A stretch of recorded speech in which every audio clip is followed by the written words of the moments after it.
Selamat pagi dokter dan teman-teman. Saya Afifa. Di sini saya akan menjelaskan tentang fimosis. Untuk fimosis sendiri didefinisikan sebagai ketidakmampuan retraksi prepusium secara parsial maupun total melewati glans penis. Kondisi ini dibagi menjadi fimosis fisiologis sebagai bagian dari perkembangan normal dan fimosis patologis yang berkaitan dengan proses inflamasi kronis, infeksi atau fibrosis pada prepusium. Untuk etiologi dari fimosis sendiri dibagi menjadi dua, untuk fisiologis dan juga patologis.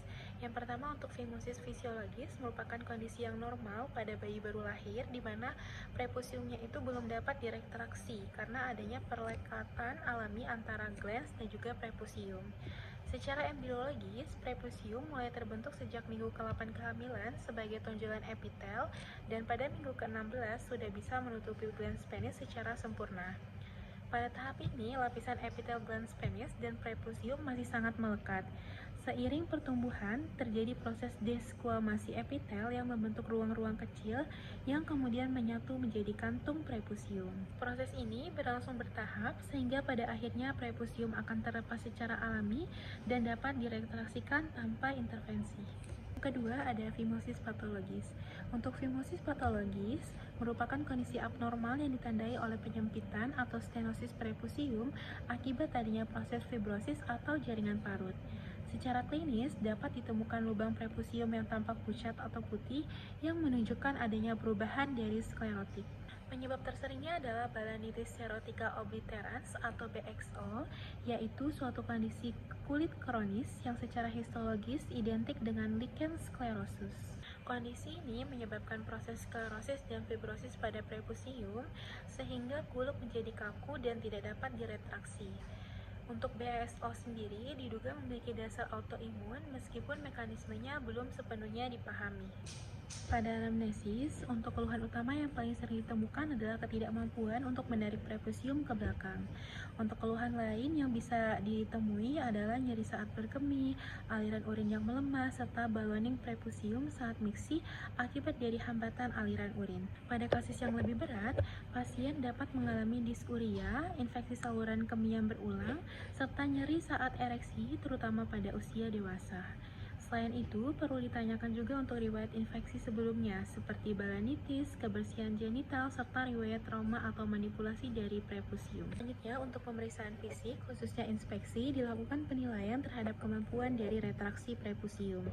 Pada fimosis, prepusiumnya tidak dapat diretraksi baik sebagian maupun seluruhnya, sehingga glans penisnya itu tidak tampak.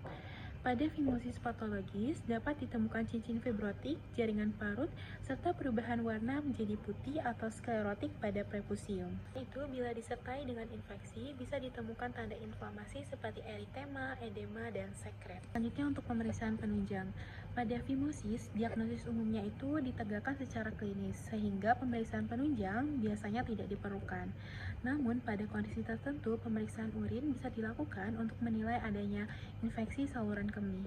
Selain itu, bila terdapat kecurigaan lichen sclerosus sebagai penyebab dari fimosis patologis, maka dapat dilakukan pemeriksaan histopatologi untuk konfirmasi diagnosis. Selanjutnya untuk diagnosis. Gambaran klinis fimosis ditandai dengan keluhan utama berupa ketidakmampuan menarik kulup ke belakang. Keluhan lain yang bisa ditemukan meliputi disuria, aliran urin yang melemah, serta ballooning prepusium saat berkemih. Pada anak-anak, fimosis fisiologis umumnya asimptomatik, sedangkan pada fimosis patologis bisa disertai nyeri, iritasi, dan infeksi berulang. Riwayat infeksi seperti balanitis atau balanopostitis juga perlu digali. Dan pada pemeriksaan fisik didapatkan prepusium yang tidak dapat diretraksi sehingga glans penis tidak tampak. Pada fimosis patologis dapat ditemukan cincin fibrotik berwarna putih atau pucat pada ujung prepusium. Selain itu dapat ditemukan juga tanda inflamasi seperti eritema, edema, dan sekret. Pada kasus yang lebih berat, fimosis bisa menyebabkan infeksi saluran kemih hingga retensi urin. Selanjutnya, tata laksana. Tata laksana dari fimosis bergantung pada jenis dan tingkat dari keparahan kondisi. Terapi lini pertama adalah pemberian kortikosteroid topikal yang bertujuan untuk meningkatkan dari elastisitas prepusium sehingga bisa diretraksi. Selain itu, edukasi mengenai hygiene genital yang baik sangat penting untuk mencegah dari kekambuhan dan infeksi berulang. Namun, apabila terapi konservatif tidak memberikan hasil atau telah terjadi komplikasi, maka sirkumsisi menjadi pilihan terapi definitif.